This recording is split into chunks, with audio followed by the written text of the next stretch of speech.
Nah, di bagian selanjutnya kita akan membahas isu yang ketiga yang berkaitan dengan koordinasi, yaitu tentang mutual exclusion. Mungkin Anda semua pernah mendengar istilah mutual exclusion ketika belajar sistem operasi, bahwa dalam sistem operasi itu dikenal sebuah kondisi yang disebut dengan race condition. Jadi race condition itu terjadi ketika ada dua atau lebih proses itu mau mengakses satu resource yang sama pada saat yang bersamaan. Maka dimungkinkan terjadi race condition atau ketidakkonsistenan. Nah, supaya tidak terjadi race condition, maka kita perlu menjamin kondisi mutual exclusion itu bisa terjadi. Nah, itu kalau dalam satu komputer atau dalam satu node yang sama.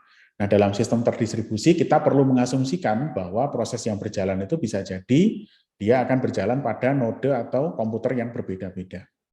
Nah, dalam konteks ini beberapa proses ini ingin mengakses sebuah resource yang sama, atau kita menyebutnya sebagai critical section. Nah, dibutuhkan akses eksklusif terhadap critical section dalam waktu tertentu agar tidak terjadi kondisi yang disebut dengan race condition. Oke, nah untuk pada sistem terdistribusi ada dua metode secara garis besar untuk menerapkan mutual exclusion. Ada metode permission based dan ada metode token based. Oke, saya sampaikan overview-nya. Kalau pada metode permission based, sebuah proses yang akan mengakses shared resource atau critical section itu harus meminta izin dari proses lain. Sementara kalau menggunakan token, tokennya nanti akan dipergilirkan antar proses. Oke, jika sebuah proses yang memegang token, dia akan diizinkan untuk mengakses critical section-nya. Kalau sudah selesai atau mungkin dia tidak berminat untuk mengakses critical section, maka token tadi harus diberikan pada proses berikutnya. Jadi dipergilirkan. Itu dua metode, ada yang permission, ada yang token.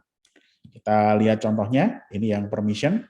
Jadi kalau pada metode permission, di sini ada satu proses yang berperan sebagai koordinator.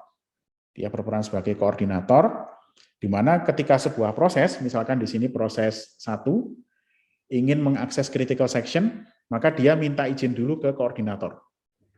Dia minta izin ke koordinator, kalau koordinatornya mengizinkan, maka dia akan mengembalikan respon oke. Maka dalam konteks ini, proses 1 diizinkan mengakses critical section-nya. Oke, kemudian pada kesempatan berikutnya, proses 2, itu juga ingin mengakses critical section. Maka proses 2 itu mengirimkan request ke koordinator, tapi karena critical section-nya sedang diakses oleh proses 1, maka proses 2 itu tidak boleh mengakses critical section dulu. Sehingga proses 2 nanti akan masuk ke dalam queue dari koordinator atau antrian dari koordinator. Nah, begitu proses 1 selesai, maka dia akan mengirimkan pesan rilis ke koordinator. Sehingga koordinator nanti bisa memberikan notifikasi ke proses 2 kalau critical section dari proses 1 sudah selesai, sehingga proses 2 boleh mengakses critical section. Oke, nah ini yang disebut dengan permission based dengan metode yang tersentral. Nah, metode yang kedua itu kita bisa menggunakan pendekatan token ring. Jadi kalau pada pendekatan token ring, kita memodelkan sistem itu menjadi sebuah ring. Saya tidak menyampaikan bahwa topologi fisiknya harus ring, tidak ya. Yang dimaksud di sini adalah topologi secara logiknya. Bahwa proses 0 itu tetangganya adalah proses 1, proses 1 tetangganya adalah proses 2, tetangga berikutnya adalah proses 3, dan seterusnya membentuk sebuah cincin atau membentuk sebuah ring. Nah, pada konsep token ring ini, token itu nanti akan dipergilirkan. Misalkan ya, dari proses 1 akan dipergilirkan ke proses 2. Maaf, dari proses 0 akan dipergilirkan ke proses 1. Kemudian dicek, proses 1 membutuhkan critical section nggak? Kalau dia membutuhkan critical section, maka tokennya bisa dipakai.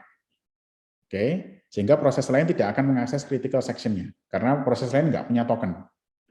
Oke, kemudian proses 1, kalau sudah selesai akan mengoper tokennya ke proses 2.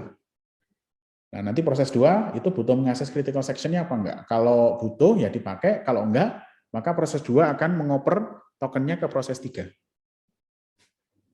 Dan seterusnya, dari 3 ke 4, dari 4 ke 5, sampai kemudian kembali. Dan seterusnya, dia akan tokennya akan saling dipergilirkan. Nah, ini yang disebut dengan token ring. Jadi siapa yang punya token, dia boleh mengakses shared resource. Yang nggak punya, itu depending dulu.